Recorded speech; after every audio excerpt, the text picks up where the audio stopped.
အလုံးမင်္ဂလာပါအခြေခံလိုက်ထုံးမဲ့လူလေးတွေကိုနော်ကျွန်မပြမယ်အရင်ဆုံးဒီကျိုးလေးကိုလိမ်လိုက်နော်လိမ်ပြီးရင်ဒီဟာလေးကိုဆွဲအပြင်ကျွန်တော်တို့ဖော်မိကြည့်မယ်အဲ့ဒီကောက်ကလေးနဲ့အဲ့ဒီခြေလေးကိုဆွဲပြီးတော့အဲ့ဒီအပေါက်ကလေးတွေကိုထည့်မယ်နော်အဲ့ပြီးရင်ကျွန်မအလွယ်ဆုံးနည်းလေးကအခြေခံကအမှားတော့အဲ့ဒီအခြေခံထိုးမဲ့လူတွေဆိုရင်ဒါကိုကြကြထိုးအောင်ပေါ့နော်လက်ညီတော့ကိုကြက်ထားတဲ့ဖော်မိကြောင်းလို့ကြည့်လိုက်ညီလားလှလားကိုစိတ်တိုင်းကြပြီလားဘယ်လိုပြောမလဲကျင်းနေတာလေး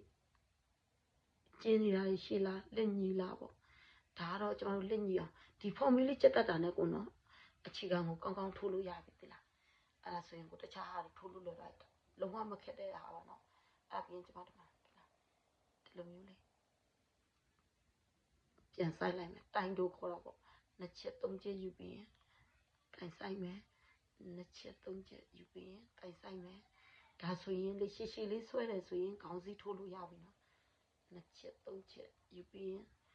တိုင်ပြန်ဆိုင်မယ်ကိုကဘယ်လောက်ယူမလဲဆိုတာတော့ကို idea ပဲနော်ကိုလိုချင်တဲ့လောက်ကိုကအရှိဥပမာပေတာနဲ့တိုင်းနေဆိုရင်တော့ပိုတိကြတာပေါ့10လက်မယူမယ်ဆိုရင်တော့ပေတာနဲ့10လက်မတိုင်ပေါ့ဟို10လက်မဆိုတိတ်တိတ်အုတ်ထုတ်ထိုးမယ်ဘာလဲတပည့်ထိုးမယ်အင်ဂျီထိုးမယ်ပေါ့နော်ဟိုအဲ့ဒါရှင်းရှင်းလေးတွေးရုံပဲကျွန်မ idea ပါသင်ပေးတာနော်သုံးပွေးထိုးတင်တာမဟုတ်ဘူးဒီလားအဲ့လိုမျိုးကိုကြိုက်တဲ့လောက်ကိုဟာနဲ့ကိုကြည့်ပြီးတော့ကိုကပုံဖော်ရတာမျိုးပေါ့နော်အဲ့ဒါကြောင့်ဒီမှာကျွန်မဒီလောက်အခြေခံလေးနဲ့ဒီမှာတိုင်လေးတွေအကွက်ဒါတိုင်ရှိခေါ်တာတိုင်ရှိအတေးနှစ်ခါဆွဲတယ်နော်ကြားထဲမှာကျွန်မနှစ်တိုင်လေးချမယ်အကွက်လေးတွေထိုးမယ်ဆို